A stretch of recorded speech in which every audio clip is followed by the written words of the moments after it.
Cheers. Cheers! Hey everyone, welcome to the first episode of Food, Love in Vienna. I've got a very special guest with me today. His name is Tobi. He's a chef, a real chef. He may not want to call himself a chef, but he does all the chef stuff. I met Tobi, when was it? Was it Maybe before 3 the years ago. pandemic? Yeah. It A was little bit right before the pandemic. Like start of 2020. Start of 2020. So when we didn't know the pandemic was coming. Did not know any of that was coming.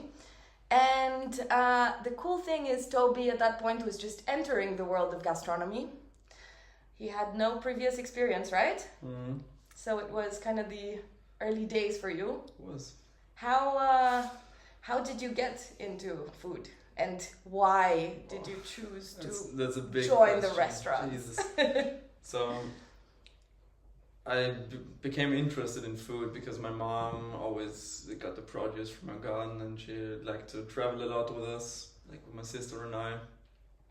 We always kind of went to different places. We went to Italy a lot, to Croatia, and like in the space of Europe, we kind of went to the main cities you want to go to, and we always ate out like pretty regularly. And I like to order food that I didn't know, and kind of became interested in understanding flavor and not really cooking at that point. I was just trying to eat the largest variety of food I could. And I went to Italy and ordered food I didn't understand when I read the menu. I don't speak Italian at all, but I just ordered, okay, I'll take this. And Just randomly? I'll just eat it. And I would always eat anything. And also when my mom cooked, I would always eat anything. And that's how it kind of started from there. And I really only started cooking when I was like done with school and kind of home a little bit more, and basically cooking for the family.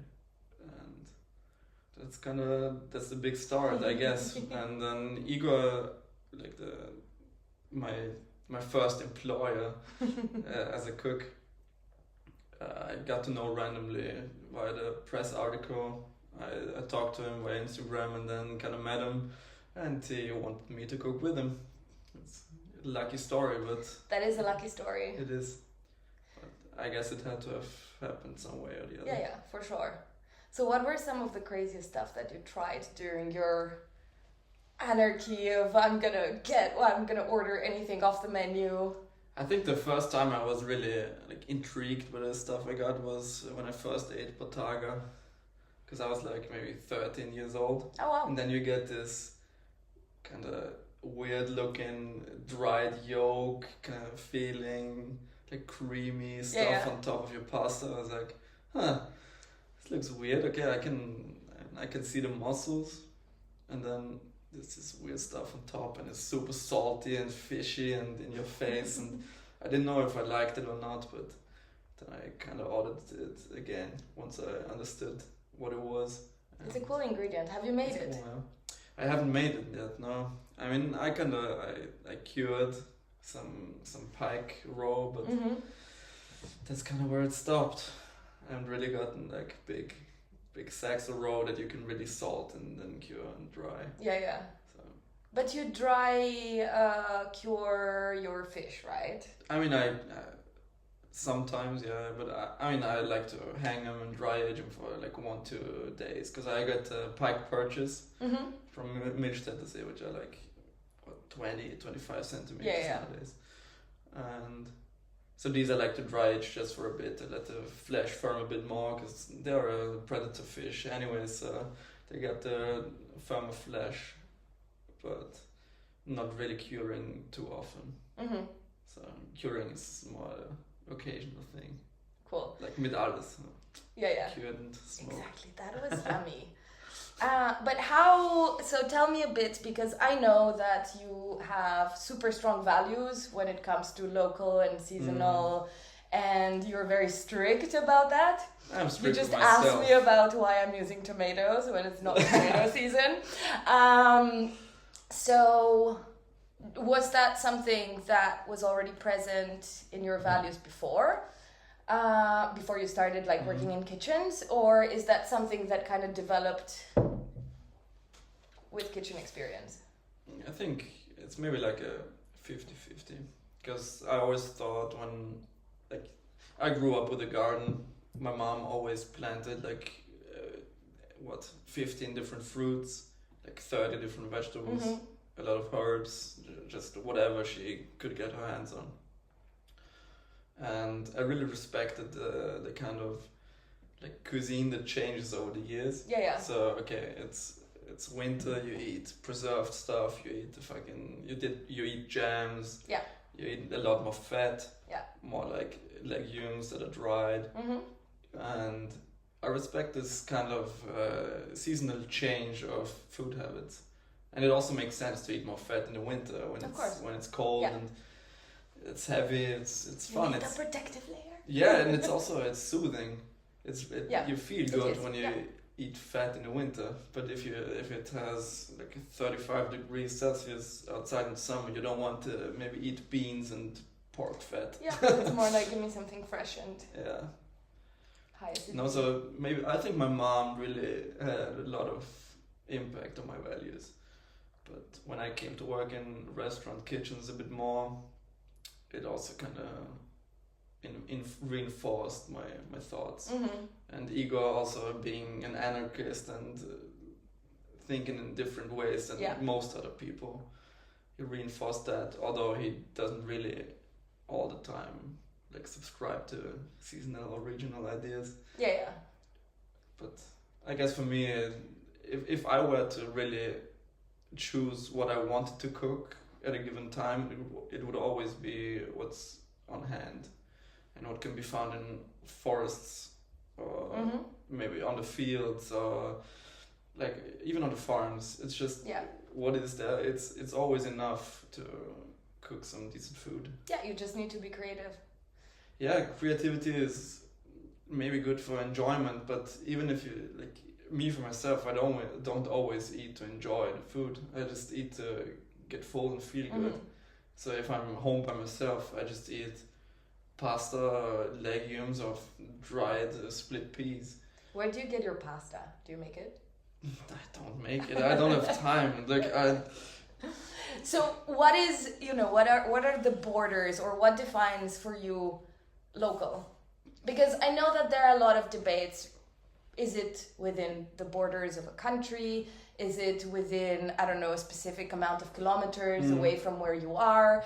Or is it kind of surrounding areas that are still close enough to not spoil the food, so that you don't have to, carry an unripe pineapple across the ocean for it to become ripe on the boat as it reaches Europe or something like that? I think that's a really difficult and wide question in a way.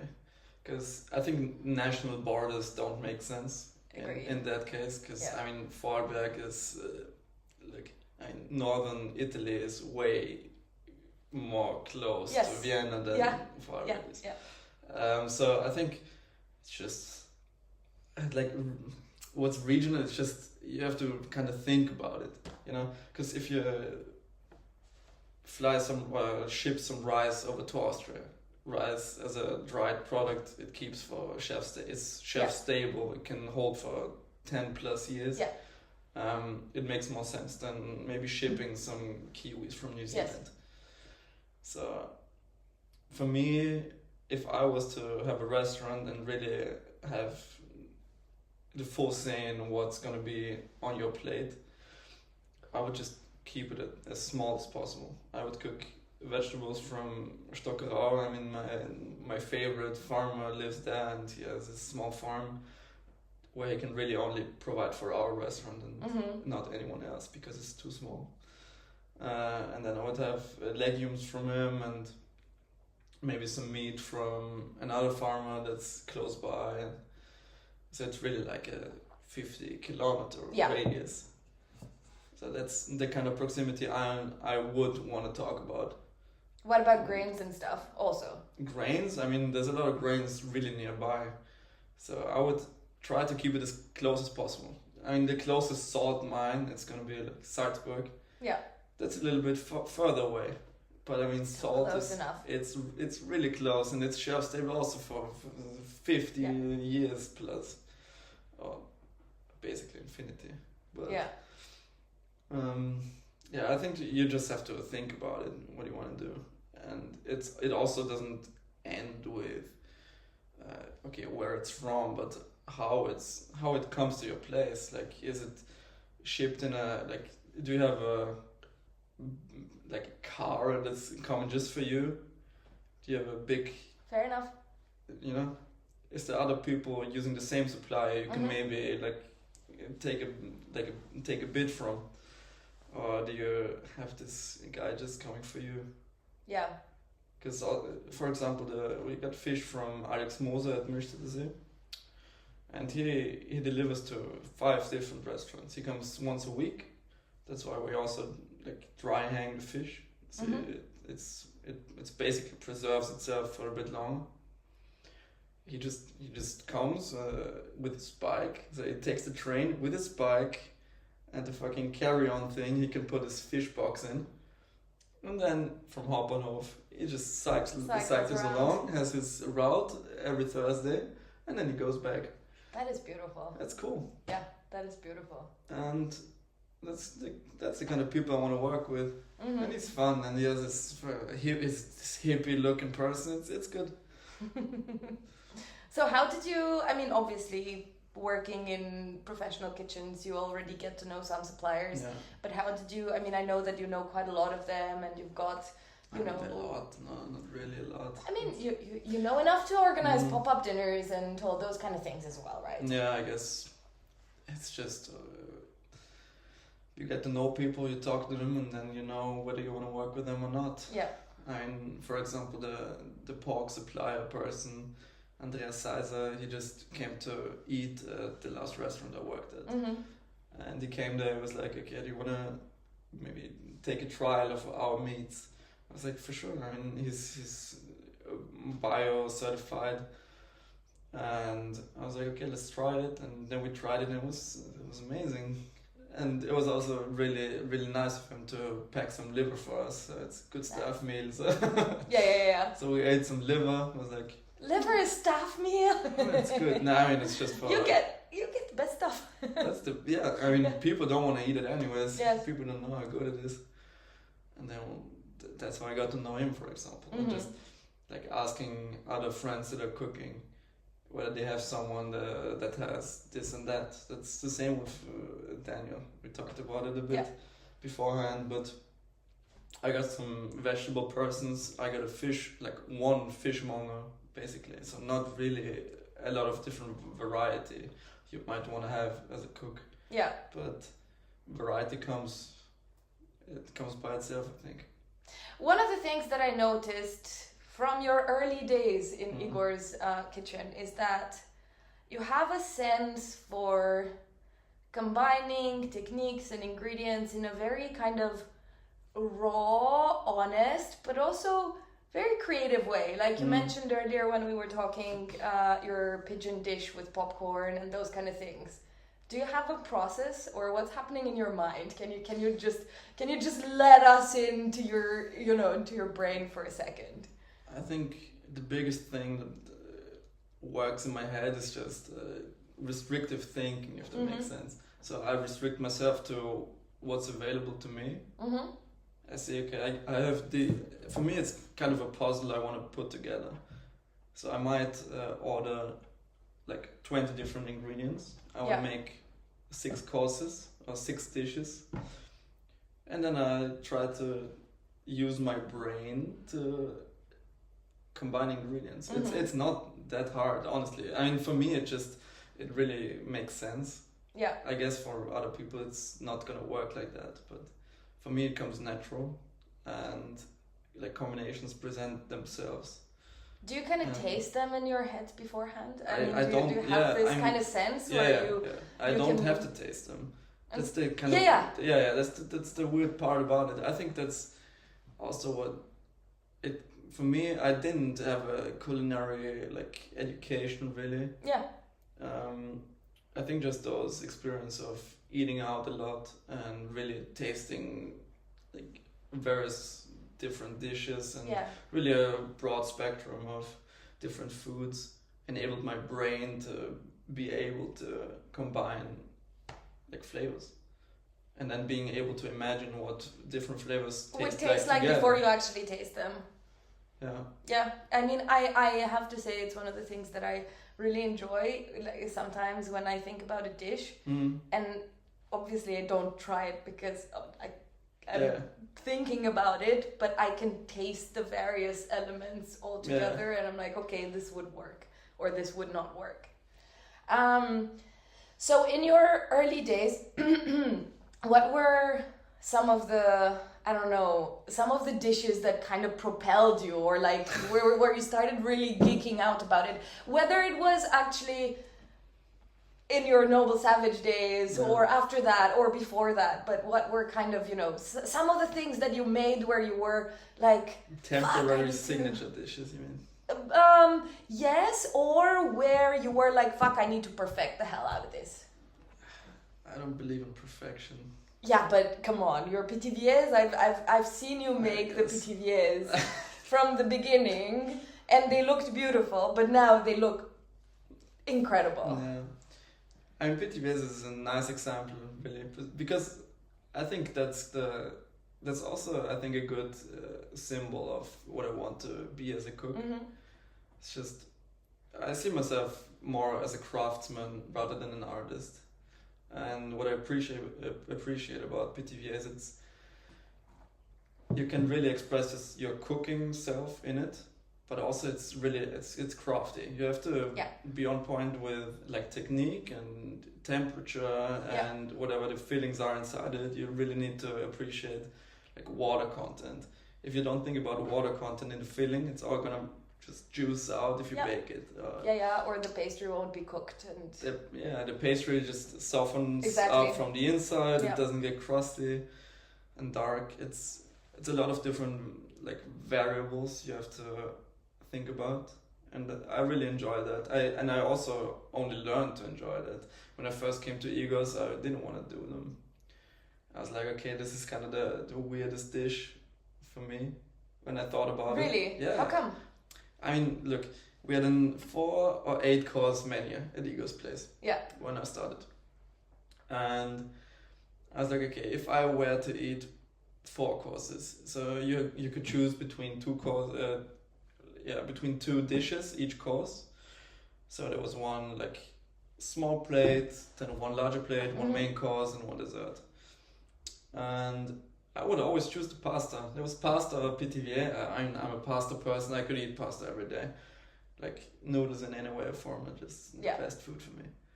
And the pithivier was filled with cabbage and egg and like a sour onion vinegar cream. And I was like, okay, I mean it's egg and cabbage and some onions. Like there's no way I'm gonna pick that over like fresh pasta with a Korean spiced fish roe he brought from Korea himself. But then I tried it for the first time, maybe only like a month after starting to work there. I was like, geez, how can it taste so good? And only then I basically started getting interested in building them, because there was also another cook cooking there who made the pasta most of the times and was like a bread person, so he assembled the pithiviers sometimes. Or Igor did them. Yeah. And I just started taking over. And from that point on, I basically took on the task of building pithiviers and like doing them from start to finish. And I really appreciated the kind of output and feedback that the pithiviers gave me, because when I did something wrong, there was instant feedback. If I didn't assemble them correctly, they would break apart. Fine. Yeah. Or if I didn't cook the filling properly, it would just leak. Yeah. And I appreciate being able to learn from a dish or from a food. Like if I do something wrong and it tells me, okay, it's wrong, it's basically like cooking meat. If the meat is gray, you did something wrong most of the time. I think there's something really beautiful in cooking in general because it gives you instant gratification or it teaches you a lesson like immediately. Yeah. You try it and you know you fucked it up, or you know immediately when you look in the oven and you see that it's not quite doing the right thing. Yeah, it's leaking a little dark. Or it smells a bit, or I don't know, you open it and it's been ages and it's still like, I don't know, hard and not cooking properly. Have you had any, if you don't mind sharing, I got any like really annoying fuck ups? Yeah. Oh, I got one big miss. It's so embarrassing. I mean, I've told this story sometime, multiple times to friends, but not really to the outside world too much because I'm so embarrassed. But no, it was a time I was cooking outside at Mainklang at the farmstead. And they had this kind of opening thing with some wine people at Pamang. And I was doing like an open fire barbecue kind of session. I buried some beets, some young garlic. It's all perfect. It was really good. I enjoyed everything. They loved everything. I did some nice salads. It was also this time of the year. It was maybe basically 1 year ago. And I kind of salted the meat beforehand. I had pork loins and I think ribeye steaks or whatever. And for some reason, it was just way too salty. I don't know what happened. And to this day, I'm still not sure what exactly happened. Because when I cook outside at my mom's place, for example, I always like to salt beforehand. Yeah. Let them sit and dry out for a bit for maybe 5-6 hours. It's not too long.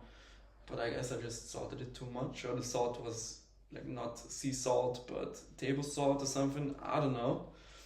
It was just way too salty. And I had the first bite, I cut them all. I was like, Jesus, they're edge to edge, medium rare, was perfect, all pink, so nice. But the rested them so well. I was like, oh.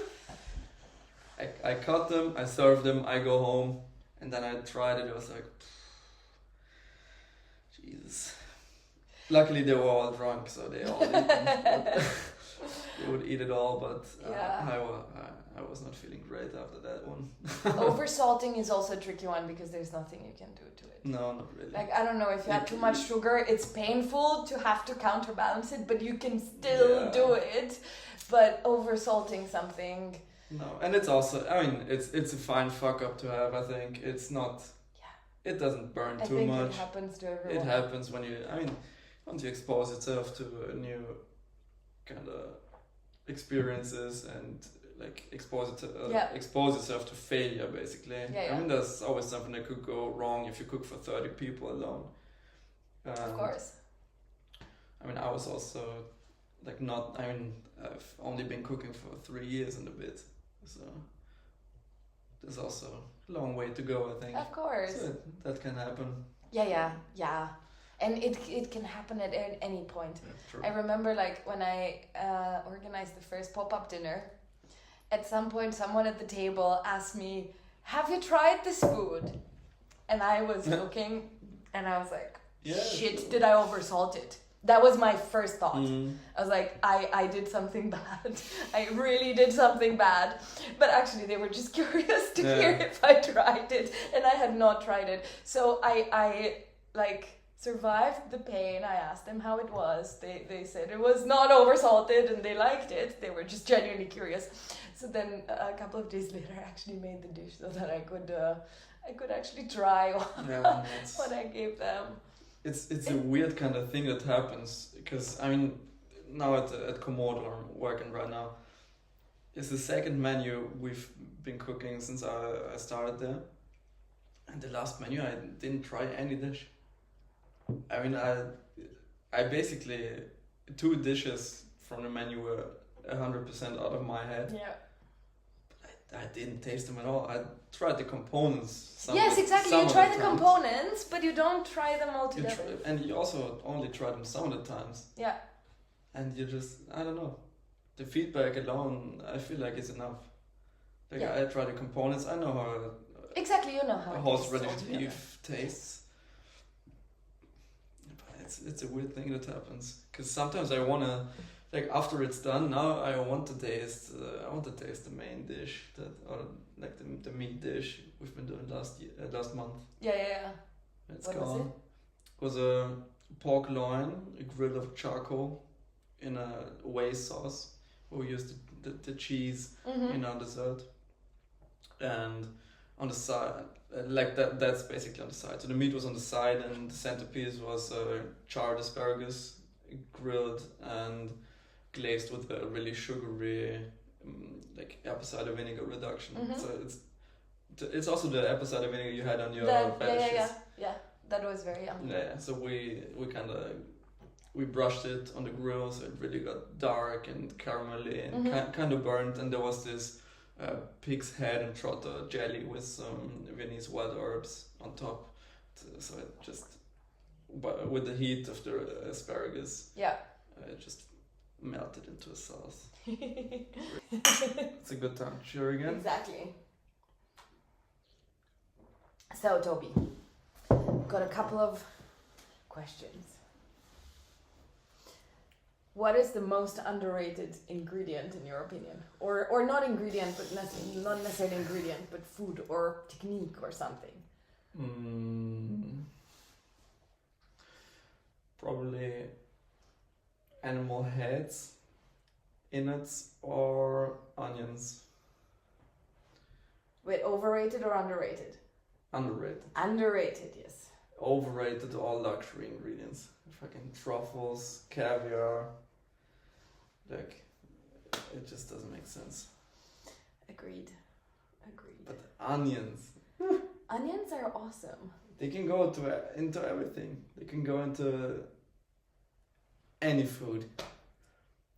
Have you done a dessert? I'm not a dessert kind of person. Yeah, because that's kind of like, I really wanted to at some point do a dessert with onion or garlic. Yeah. I never I guess we kind of did at Novo Savage. We made a granité out of onion skins. And we roasted them, put some sugar, some honey. Nice. Made a granité. I love that. Aldiums it's good. Are great. Yeah, Aldiums are the best. It's really the best. But also, like, I really love pig's heads or fish heads. Also, yeah, everything that's gelatinous. It's just, it's amazing. Also, there's so many different textures in the head, and also the brain. Ooh. The brain is amazing. Do you know that brain is actually my favorite food from when I was a child? I don't know. Deep fried brain. That is what I grew up with. I didn't know, but I appreciate it. Yeah. I respect it a lot. No, brains are amazing. Not just to use them, but also to eat them. Preferably not your own.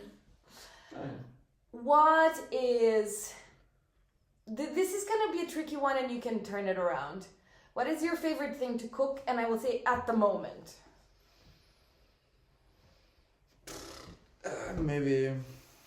Probably meat and vegetables over an open fire, I would say. I wouldn't restrict myself to like one dish or one kind of produce.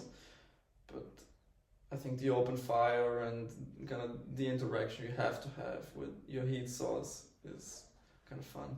And also risk of failing is good. That's how it's supposed to be, for me at least. Yeah. I think if you're not exposing yourself to failure, you're not really trying to do anything special or anything that it's worth trying anyways. Yeah, agreed. And speaking of, what was the biggest risk you've taken in when you were cooking for guests? I really have to think about that question. I think there was one time I was trying to make a pâté en croûte. It's kind of my first one. And I think I just baked too late. I wanted to not stay up till 3 o'clock in the morning. So I baked it at like maybe 9 on the day of the pop-up. But the pâté en croûte has to cool down for at least 24 hours before you fill the jelly. Yeah. And it didn't work. So we kind of made a deconstructed Version of it, yeah. of deer leg. It was the taste was crazy good, but it was just it's a little sad when you can't get it out of mold because it's just too hot. And I guess deconstructed is not one of your favorite words in the gastro scene, knowing you, right? And it also wasn't even intentionally deconstructed. And even intentionally deconstructed food doesn't make sense to me. So it was even a level worse than that. So, but it was labeled under the test kitchen pop-up, so it was fine. Cool. One more question before we get to your pop-ups and your ceramics. Okay. If you could remove one ingredient from menus all around, I mean, think about one of those overrated but not luxury, just like overused, let's call it. What would that be? Sorry, I'm bombarding you with difficult questions. That's a difficult one. Maybe anything transparent. Just fucking those spheres, liquid gels, transparent foods that should not be transparent. Fucking tapioca starch. No, fuck it. I'm sorry. I know you don't want to do it. I know, but it's okay. No, for me, even the see-through potato chips that are viral on fucking Instagram and TikTok. Sorry. Overrated. Why do you want to see through it? No, it's overrated for sure. But what does it add in terms of flavor? It's useless. Yeah. It's just useless. Yeah, I guess it's just adding another texture, gimmick, yeah. And I'm not a big fan of gimmicks, I think. I mean, I respect a good wordplay, and if you can make a dish sound funny also, or sound cool, that's fine any day of the week. Yeah. But I don't like doing stuff only for the gimmick. Yeah. But I mean, then again, that's only my opinion. I respect when people do something they really stand behind. If they can open up a new space in my brain and make me think it's funny or it's cool, it's whatever. And also, if I don't think it's cool, it's still whatever. And it's what they want to do. They probably don't find my food exciting or fun. I mean, you've got a very particular way of style, cooking, which is very kind of like, exactly, devoid of any gimmicks, just good food, properly cooked, with a lot of thought and technique that you serve on a plate. Speaking of plates. That I made by myself. So tell me about your plate. So I make ceramics, you know that. I make them all by hand. I don't have a turntable that I use. And I use local clays. I use local glazes that I make either from like ashes. Oh, you make your own? Yeah, like the glazes. Yeah, I have there's like this dirt glaze you can do. I don't know how really to translate it into English because I don't even know how to say it in German. Basically, you can melt the glaze in dirt, and glaze the ceramics with that, or you can put ashes onto it, or like broken glassware, just whatever broken glass you have, you can put in a plate basically, and it becomes like a transparent. When a glass is green, it's like a green layer, and could look really cool on like white clay. And so really the ceramics are all really individual. They all look slightly different, even if I sometimes weigh the clay. If I do a series of maybe 30 plates, they all look different. But that's also what I want to portray or want to achieve is, I mean, like every fruit is different. Flavors are always going to be different. Of course. If you compare different days or different years. Even an apple from the same tree may not taste exactly the same. There's so many because variables. The amount of sun that it got was different to the other one. Yeah, and that's also the beauty in food, I think. And I don't think consistency is a word that really should have a place in food. Like it feels like to me sometimes consistency is valued above most of other things in like, culinary life, and I feel like a recipe, it doesn't really make sense when you don't consider all these variables, and you can't consider them. So recipes, at least for me, they don't make sense. Yep. You can, like for bread, a recipe makes more sense rather than for a pesto sauce. But still, it should always be like a guideline if you want to have a recipe, rather than you follow these strict rules. It's gonna be the same every time. That's not how it works. Yeah. If you really use good ingredients. I mean, at my clan we had freshly milled flour, like basically every 2 weeks. And you can't bake the same with this freshly milled flour. It's always different. Yeah. Then you use 5% more water this time. You need a little bit more sourdough that time. Yeah. That's just how it works. And sometimes it's heavier, sometimes polished a little less. And it's just how food is. It's alive, and it should be alive. Yeah. No, I get that with coffee, because whenever I make my coffee, and because I make a V60, and if the coffee is fresh, you might need to grind it in a different way than when it's been open for 2 weeks, and the temperature of the water, but how long does it actually take to? It's never exactly to the exact measurement. And we're not in a lab either to measure all the variables. You can dedicate a lifetime to it, and you will also not understand everything, and that's kind of the beauty. Yeah. You can really lose yourself in the process of learning about whatever it is in food, and you're never gonna come to a stop, or you're never gonna have learned everything there's to learn. It's pretty insane to me. Yeah. But it's good. Yeah. So, final question, because before we can cheer as a wrap up, is what is the meaning or the story behind your 42 centimeter, right? It's meter. It's sorry. Me. Okay, so my grandpa, he's a really influential man, Otto Massetti. He always used to tell me stories when I was a child, and he still to this day tells me a lot of stories.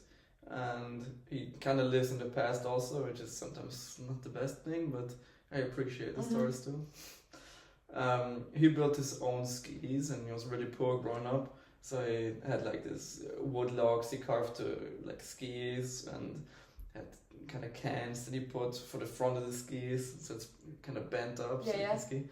And he took those homemade skis to ski jumping, like slope or whatever you call it. Yeah. And then he jumped, and he always used to tell me, okay, like on the normal slopes, you maybe like if you're fast, you jump like 25, 30, 35 meters.